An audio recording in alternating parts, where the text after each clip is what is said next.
পটলের মধ্যে একটা গন্ধরাজ লেবু দিয়ে দারুণ স্বাদের এই রেসিপিটা একবার হলেও বাড়িতে ট্রাই করে দেখতে পারো। খেতে দুর্দান্ত স্বাদ হয়।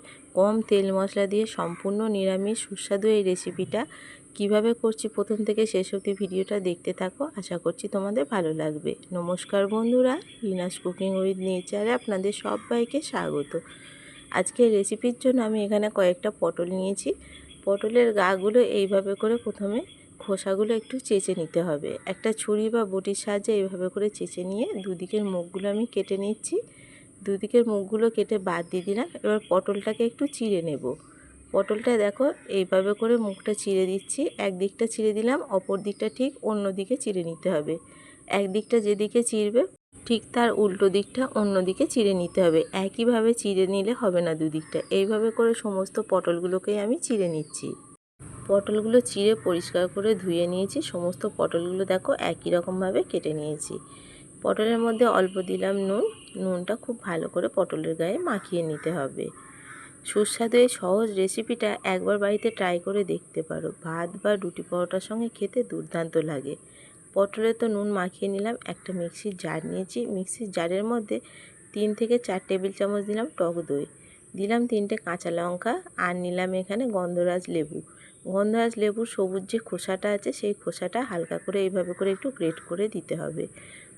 খেয়াল রাখতে হবে লেবুর যেন সাদা অংশটা কোনোভাবেই এর মধ্যে যেন না যায়, তাহলে কিন্তু একদম তেতো হয়ে যাবে। শুধু সবুজ অংশটা হালকা করে গ্রেট করে দিতে হবে। আর দিলাম 7-8টা মতো কাজু বাদাম, দিয়ে অল্প জল দিয়ে খুব ভালো করে একটা পেস্ট তৈরি করে নিয়েছি। কড়ার মধ্যে এখানে 3 চামচ মতো তেল দিলাম। তেল দিয়ে পটলগুলো দিয়ে দিচ্ছি। পটলগুলো দিয়ে একটু হালকা করে মিডিয়াম টু লো ফ্লেমে ভেজে নিতে হবে। খুব বেশি লালচে করে ভাজবো না। দেখো গাগুলো এরকম একটু লালচে রং ধরবে। এইভাবে করে পটলগুলো একটু ভেজে নিতে হবে। যে কোনো নিরামিষ দিনে পটলের এই সুস্বাদু রেসিপিটা একবার হলেও বাড়িতে ট্রাই করে দেখতে পারো। খেতে কিন্তু অত্যন্ত সুস্বাদু হবে। আর একবার খেলে কিন্তু গরমের দিনে এইভাবেই খেতে ইচ্ছে করবে। সমস্ত পটলগুলো ভাজা হয়ে গেছে। পটল ভেজে তুলে নিলাম। ওই তেলের মধ্যেই আমি দিলাম অল্প একটু গোটা জিরে ফোড়ন। এক টুকরো ছোটো আদা নিয়েছি, আদাটা এর মধ্যে গ্রেট করে দিচ্ছি।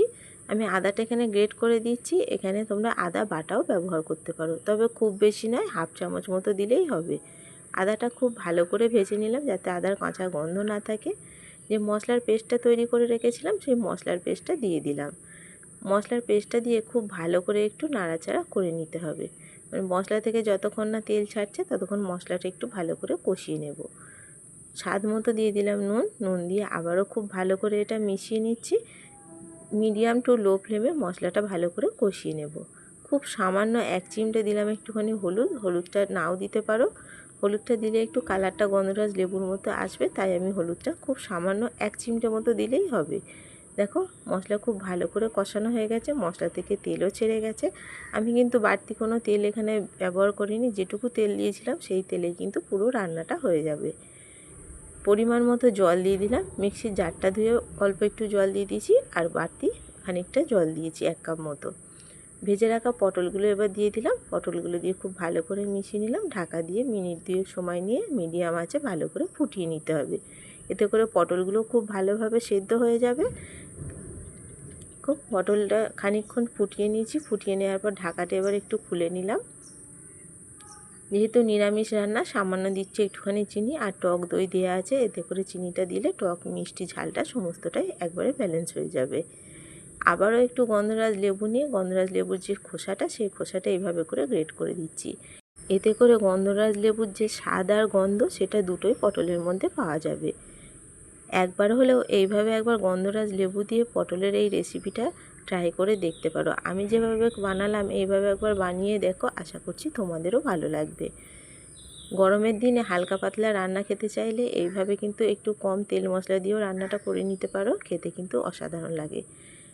অল্প একটুখানি গন্ধরাজ লেবু কেটে গন্ধরাজ লেবুর রসটাও এর মধ্যে দিয়ে দিলাম।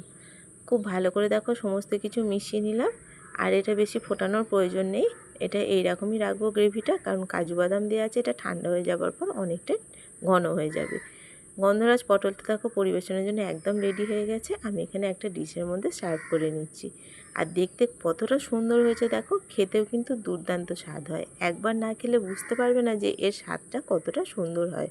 সব সময় বেশি মশলা দিয়ে রান্না না খেয়ে এইভাবে কম তেল মশলা দিয়েও রান্না করলে সেই রান্নাটাও অত্যন্ত সুস্বাদু তৈরি হয়। দেখো গন্ধরাজ পটল তো পরিবেশনের জন্য একদম রেডি হয়ে গেছে। আজকে সাধারণ রেসিপিটা তোমাদের কেমন লাগলো কমেন্ট করে জানিও।